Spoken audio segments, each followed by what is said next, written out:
Bonjour tout le monde, aujourd'hui nous allons poursuivre notre cours avec la deuxième partie du programme du module électrostatique et électrocinétique. Je rappelle que nous avons dit que le programme se divise en deux grandes parties.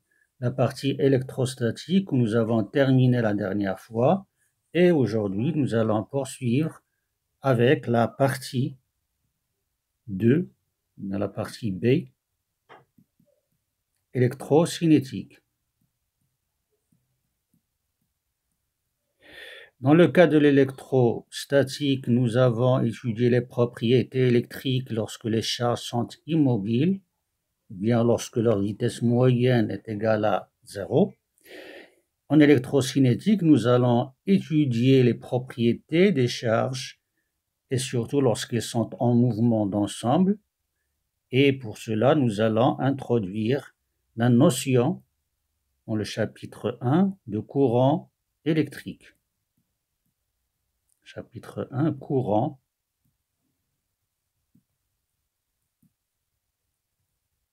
électrique. Grand 1, premier paragraphe, définition.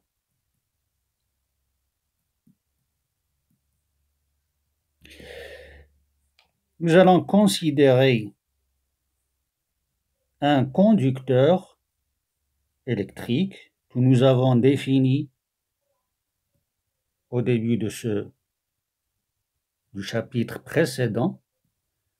Je vais prendre ce conducteur sous une forme particulière, par exemple sous forme d'un cylindre. Si ce conducteur est en équilibre, je rappelle que les propriétés d'un conducteur en équilibre sont potentiel égal à une constante, le champ à l'intérieur est égal à 0 et ρ est égal à 0. Si le conducteur est chargé, la charge sera répartie en surface. Un conducteur, c'est un matériau qui possède un grand nombre de charges libres qui peuvent se déplacer sous l'effet d'un champ, même si le champ est très faible. Donc, lorsque le conducteur est en équilibre, si j'appelle la première extrémité A et la deuxième extrémité, je l'appelle B, eh bien dans ce cas, dans le cas de l'équilibre, je vais avoir VA, pardon, je vais avoir VA qui est égal à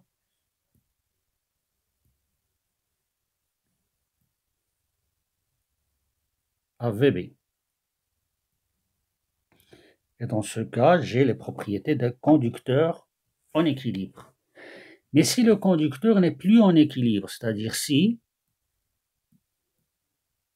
VA est différent de VB, ça veut dire que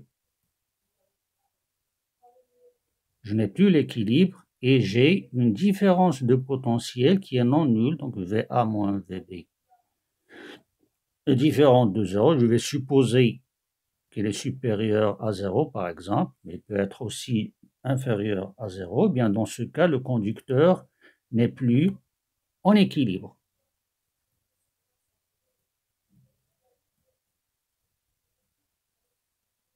Le conducteur n'est plus en équilibre.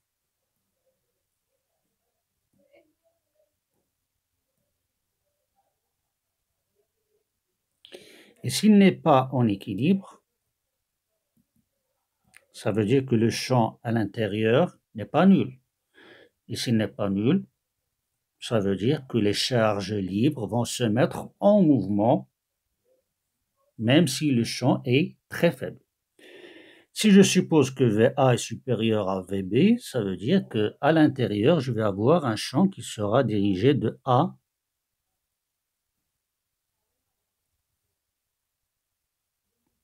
vers B. On sait que le champ descend le potentiel, il est dirigé du potentiel le plus élevé vers le potentiel le moins élevé.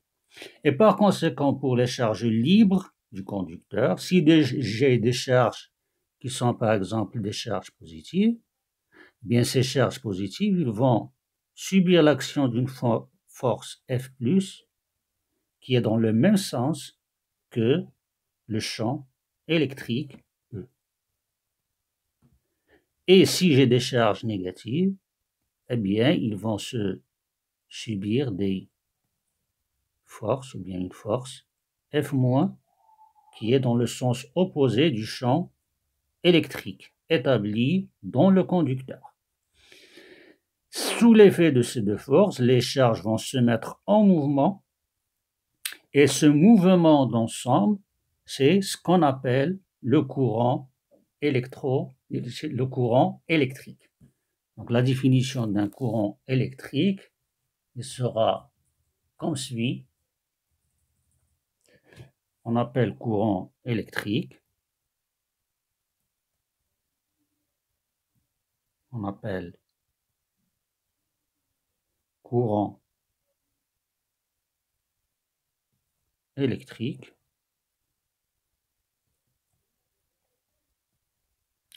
le déplacement d'ensemble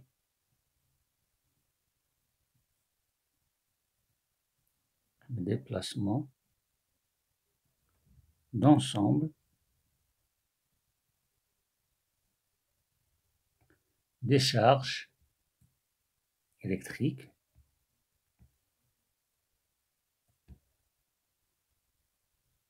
charges électriques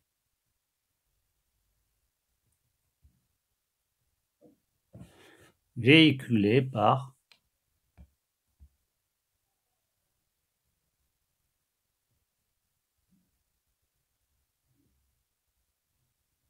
des porteurs de charge, c'est-à-dire portés par des porteurs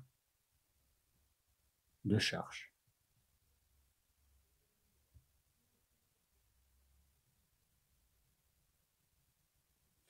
Lorsqu'on parle de porteurs de charge, eh bien, vous savez qu'il y a d'abord les charges électriques, par exemple les électrons et les protons.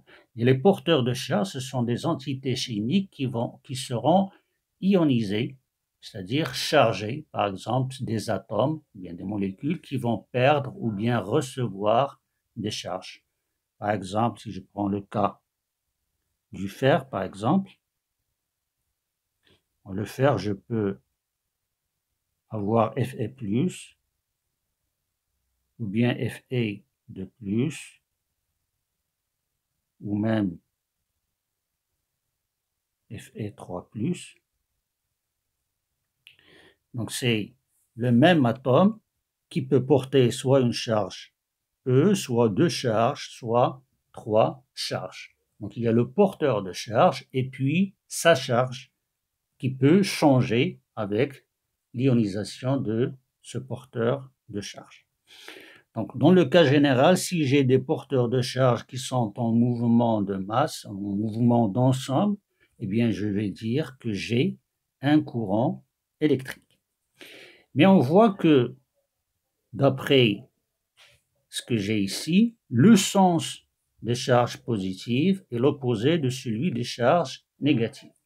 Alors, quel sera le sens du courant électrique? Eh bien, par convention,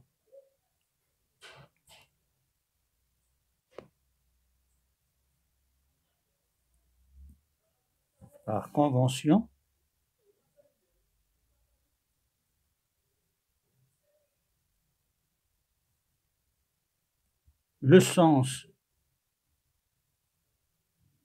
du courant électrique est le même que celui des charges positives.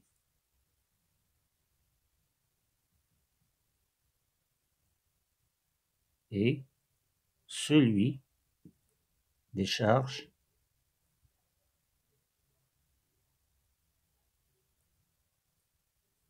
positives, c'est-à-dire opposé, c'est l'opposé de celui des charges négatives. Donc, par convention, le sens du courant électrique est celui des charges positives, qui est l'opposé des charges négatives. Donc, dans le cas que j'ai ici, je vais avoir un courant qui est dirigé de A vers B. Et pour ce courant, je vais définir l'intensité de ce courant grand 2, intensité du courant électrique.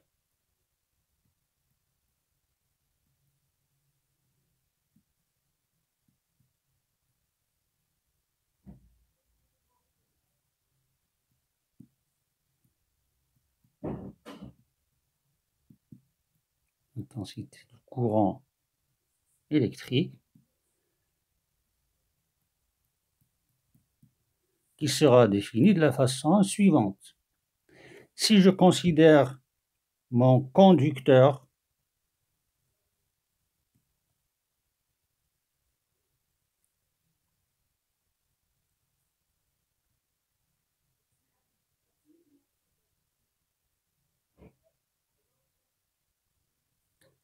m'excuse.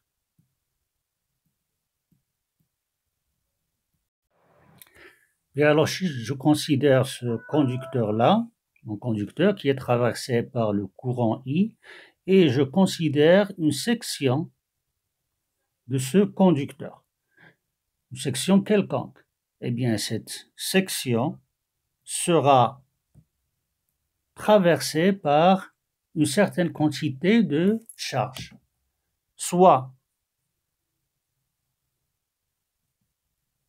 dQ, la charge qui traverse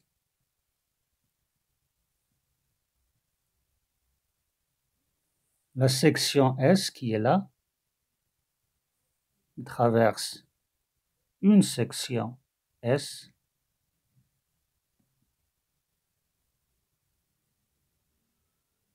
du conducteur. Pendant le temps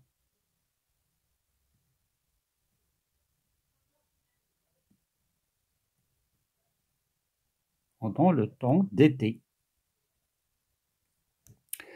Alors, l'intensité du courant est définie par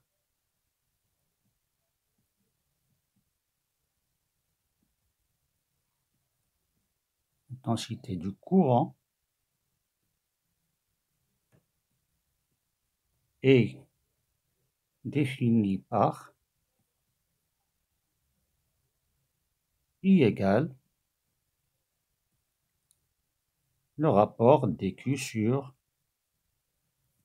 dt. Donc, plus la quantité de charge qui traverse la section pendant l'intervalle dt est grande, et plus l'intensité est grande. L'unité de l'intensité, c'est l'ampère. Il s'exprime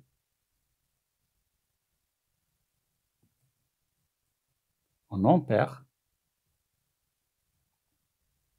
qui est l'une des unités fondamentales du système MKSA. MKSA, c'est mètre, kilogramme, seconde et ampère. Donc ça, c'est la première définition de l'intensité du courant. C'est une expression qui est égale à dQ sur dt et qui représente une vitesse d'écoulement des charges électriques à travers la section du conducteur. C'est une vitesse d'écoulement des charges.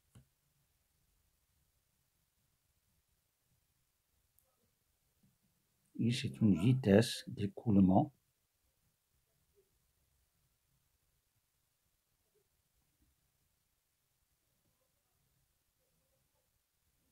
des charges.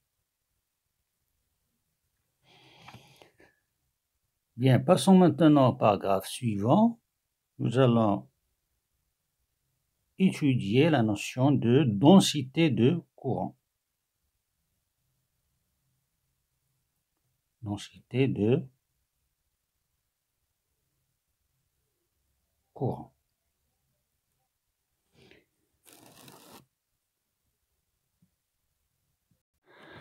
Je reprends le schéma de mon conducteur ci-dessus, avec toujours la section qui est en rouge, la section S, et puis je trace les lignes de champ E qui seront dirigées de A vers B.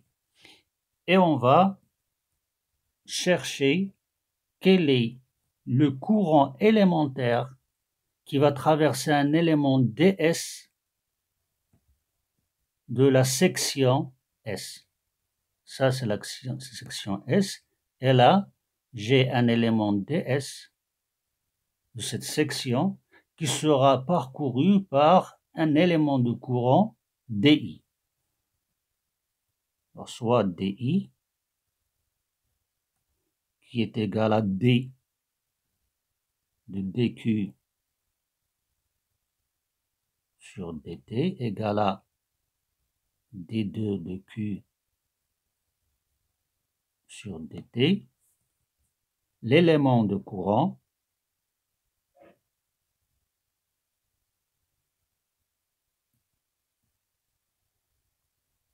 c'est l'élément de courant qui traverse l'élément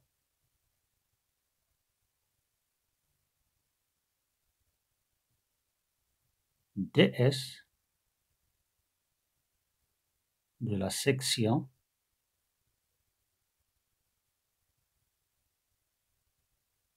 S. Alors ds, le vecteur ds est orienté dans le même sens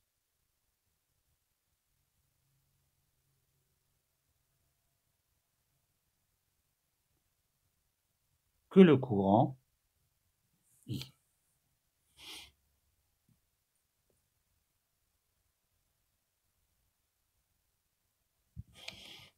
Bien. Comment déterminer l'expression de cette charge D2 de Q? Premier cas, je vais supposer qu'il y a un seul type de porteur de charge qui est animé qui porte la même charge Q et animé de la même vitesse V. Donc on suppose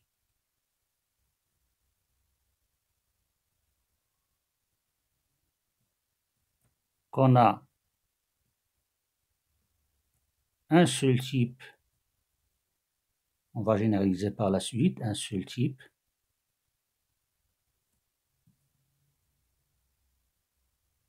de porteur de charge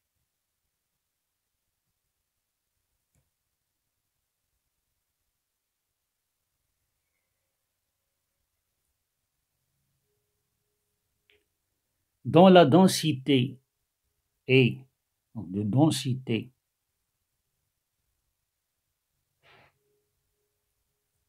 petit n, qui est égal bien sûr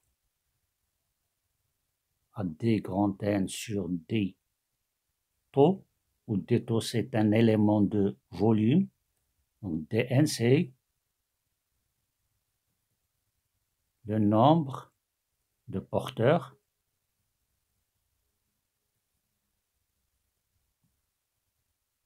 dans l'élément de volume d taux.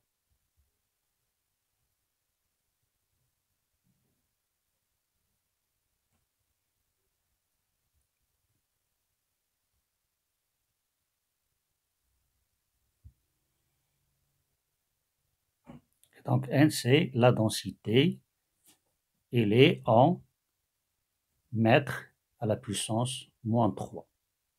N c'est son dimension et taux c'est en mètres cubes. Donc on suppose qu'on a un seul type de porteur de charge qui a la densité n et qui sont animés d'une vitesse v.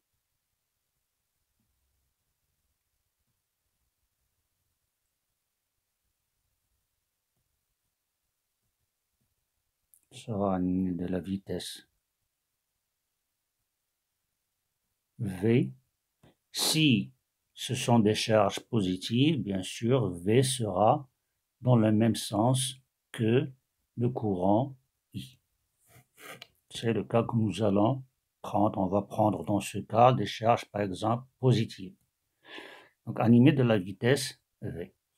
Alors, déterminons l'expression de la quantité D2 de Q.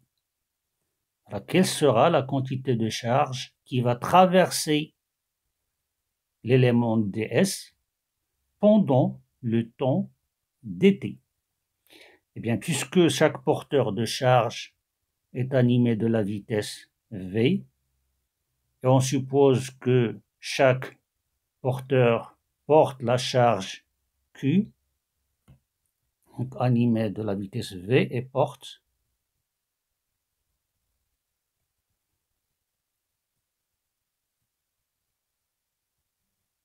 la charge petit q. Alors d de q, ça sera la quantité de charge qui va traverser ds pendant le temps dt. Or, pendant le temps dt, une charge va parcourir la distance dl. Et la quantité de charge, les charges susceptibles de traverser ds, ce sont les charges qui sont à une distance inférieure ou égale à dl qui est égal à v dt. Donc d2 de q, il sera égal à la densité de porteurs de charge n multiplié par l'élément de volume des taux et multiplié par la charge d'un porteur. Donc c'est le nombre de porteurs multiplié par la charge d'un porteur. Avec des taux, c'est le volume du cylindre dont la base est ds et dont la hauteur est égale à dl, qui est là, cette longueur-là, dl, donc d taux égale à dl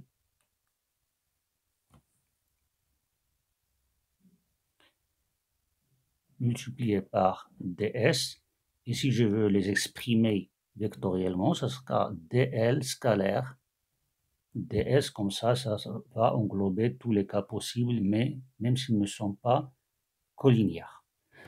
Alors dl, c'est rien d'autre que v dt, c'est la distance parcourue par un porteur de charge pendant le temps dt, et pour que ce porteur de charge puisse traverser ds, il doit être à une distance qui est inférieure ou égale à dl, qui est égale à v dt multiplié par ds. Donc si je remplace dans l'expression de d2 de q, ça va me donner n. Je remplace d taux par nq.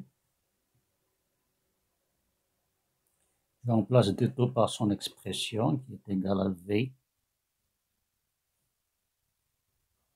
Le dt c'est un scalaire, donc je peux le déplacer, donc v ds et multiplié par dt. Et par conséquent, si je reviens à l'expression du courant di, qui est égal à d2 de q sur dt, eh bien, il sera égal à n, la densité des porteurs de charge, multiplié par q, qui est la charge d'un porteur, et multiplié par le produit scalaire v scalaire ds. Donc on pose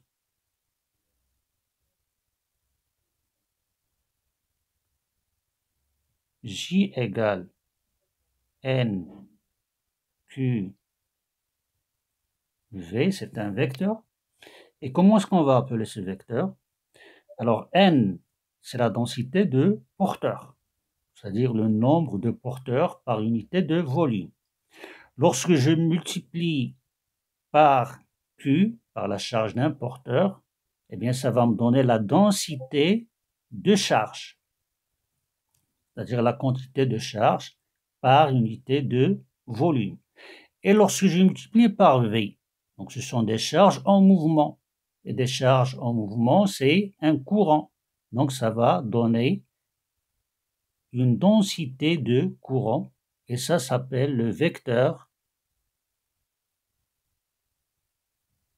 densité de courant.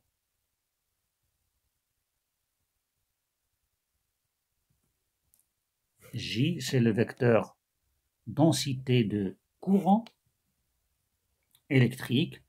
Et je peux donc dire que DI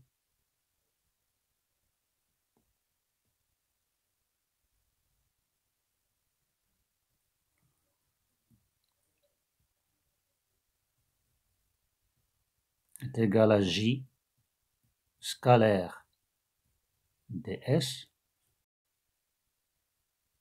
Donc, le courant élémentaire à travers une section S du conducteur, c'est rien d'autre que le flux du vecteur densité de courant J à travers cet élément de surface. Et par conséquent, si je veux avoir le courant total qui traverse tout le conducteur, toute la section, eh bien, il faut intégrer sur la surface, sur la section S, la quantité J ds.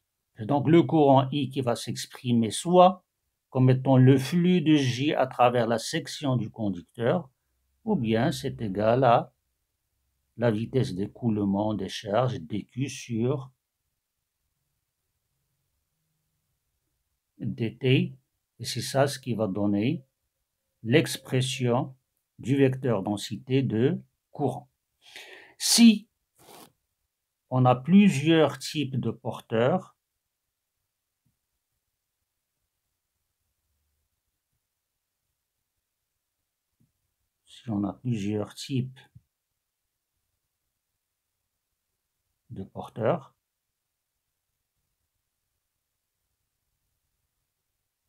qui sont alignés des vitesses différentes et qui portent des charges différentes avec des densités différentes, eh bien, je vais avoir le vecteur densité global, c'est la somme des vecteurs densité de chacun des porteurs. Donc, c'est sigma sur petit i de n i, la densité du porteur i, multiplié par qi, c'est-à-dire la charge portée par un porteur, par le porteur i, et multiplié par le vecteur vi, qui est la vitesse de ce porteur. Donc la superposition de ces vecteurs va donner le vecteur densité de courant global.